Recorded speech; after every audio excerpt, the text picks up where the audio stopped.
Հանրային ժողովի նախագահը եւ պետնախարարը ներկայացրել են։ Արդեն ներկայացրել։ Ես օրինակ չգիտեմ դեռ։ Եկել եմ հասկանամ ինչ է կապ։ Միանգամայն հիմնական առիթը դա է։ Իսկ պատճառը բոլորս հասկանում ենք, վաղուց Արցախի պետական ինստիտուտների հանդեպ, այդ թվում այս շենքի հանդեպ որպես ինստիտուտներին ներկայացնող շենք, հետապնդումները ակտիվ են եղել, ուղղակի երեկվա լսումները խորհրդարանական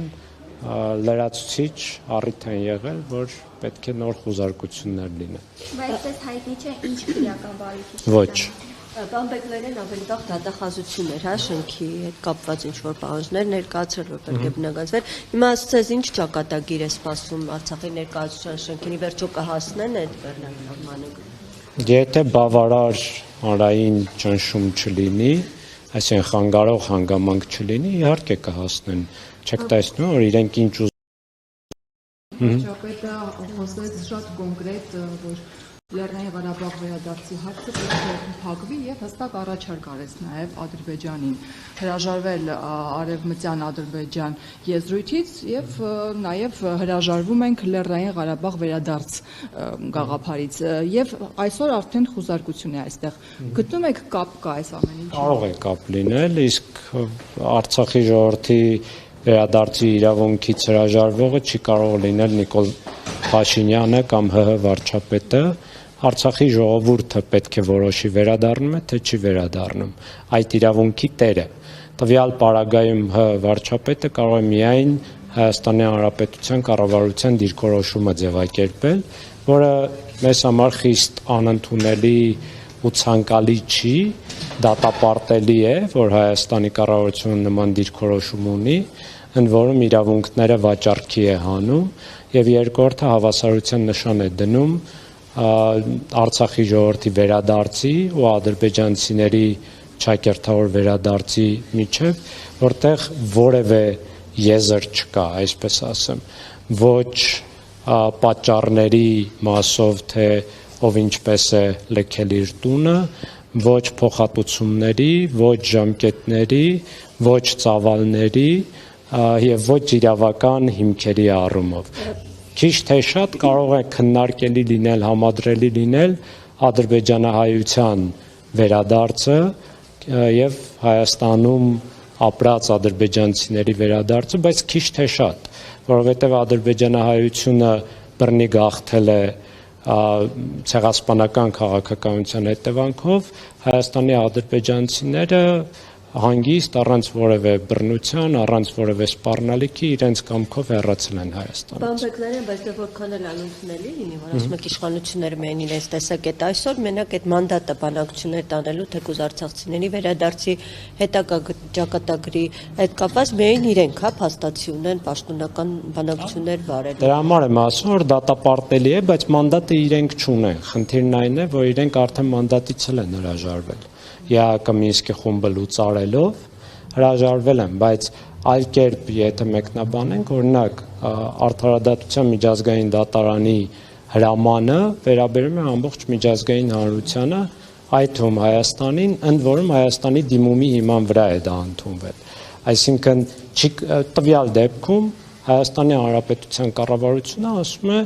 ես չեմ կատարում դատարանի հրամանը եւ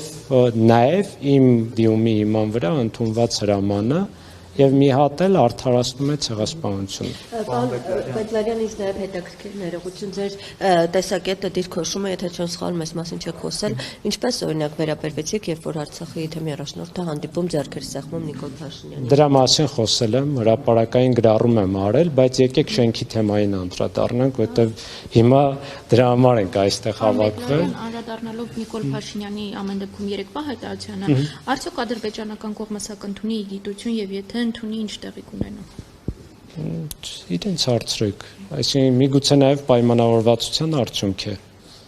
որ վաղ թե ուշ պետք է այս շենքի հարցն էլ լուծվի, չեմ կարող ասել, բայց միգուցե նաև իգիտություն չեն ընդունում, այլ ողջունում են։ Սովորաբար նման խոզարկություններին հաջորդում են ձերբակալումներ, կալանավորումներ, չեք կարծում այս պարագայում կլինի եւ մասնավորապես Արցախի նախագահի։ Կարող է լինել, այսինքն վաղուց քաշքշում են, տարբեր քրեական գործերով տարբեր կարգավիճակներ են տալիս Արցախի պետական պաշտոնյաներին, այդ թվում հիշում եք Դավիթ Գալստյանին տևական ժամանակ անհիմն ապօրինի կերպով ձերբակալեցին, հետո կալանավորեցին եւ այլն։ Այսինքն միանշանակորեն հավանականությունը բարձր է։ Պարոն Բեգլարյան, իսկ այս ճնշումները կազդեն կամ ինչպես կազդեն Արցախ հավաքական վերադարձի ձեր դիրքորոշման հետ, նկատի ունեմ նաև Արցախի պաշտոնյաների։ Ես պաշտոնյա չեմ, ես ուղղակի հանրային հասարակական գործիչ եմ, իրավապաշտպան, իմ դիրքորոշման վրա չի կարող որևէ կերպ ազդել որևէ հանգամանք։ Ես ուզում եմ վերադառնալ ու ես տեսնում եմ, որ իմ բազմաթիվ հայրենակիցներ ցանկանում են վերադառնալ, բայց դրա համար պետք է պայմաններ ստեղծվեն, իսկ պայմաններ ստեղծելու համար պետք է Հայաստանի Հանրապետությունը պաշտոնապես միջազգային հանրությունում այս հարցը բարձրացնի, այդ թվում Ադրբեջանի հետ բանակցություններում։ Պարոն Բեգլարյան, բայց Նիկոլ Փաշինյանը նշում է, որ այդ հարցի վերաբացումը իր գնահատման վերաբացումը, որտեղ իր համար դա փակ է, վերաբացումը հղի են նոր պատերազմով, նոր զոհերով, նոր զրկանքներով։ Ինչու՞։ Դե հավանաբար մտածում եմ, որ միայն պատերազմի միջոցով է հնարավոր վերադարձել։ Ինչու՞։ Դե իրեն հարցրեք։ Գոտենկյաչի հարցին ասում է, ով խոսում է վերադարձի մասին, Արցախը վերադարձնելու, իրենք կողմ են պատերազմում, այդպես է։ Դե ինքը շատ սխալ հերթական մանիպուլյացիան է անում, ոչ մենք կողմ ենք արդարությանը եւ իրավունքների պաշտպանությանը։ Ուզում եմ հասկանալ Նիկոլ Փաշինյանը երբ ստորագրում էր միջազգային դատարաններին ուղղվող հայցերի տակ կամ իր կողմից լիազորվում էր այդ հայցերը, ինքը չէր մտածում դրա մասին։ Ինքն է համաձայնությունը տվել, որ դատարանի նման հայց ներկայացնեն մեր տեղահանումից հետո 23 թվականի հոկտեմբերին։ Ուզում եմ հասկանալ կամ միջազգային պարտավորություններ ստանձնելիս, օրինակ փախստականների մասին կոնվենցիան, երբ Հայաստանի Հանրապետությունը վավերացրել է ու սահմանադրությամբ է պարտավորություններ է ստանձնել իրավունքների հետ կապված։ Այդ կոնվենցիայում հստակ գրած է, որ փախստականները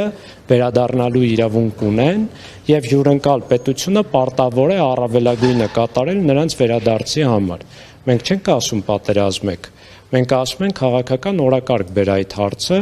եւ միջազգային դատարանի հրամանը կատարելու համար դիմիր միջազգային համապատասխան կառույցներին ու պետություններին եւ ասա, որ այս հրամանը Ադրբեջանը անբարեխիղճ կերպով չի կատարում։ Ուզում եմ հասկանալ, սա արդյոք պատերազմ է, թե չէ։ Այսինքն սա նշանակում է, որ ինքը իրավունքները ոտնահարում է, ինքը իր պարտավորությունները չի կատարում, այդում անձամբ իր ստանձնած պարտավորությունները դատարան դիմելու հիմքով։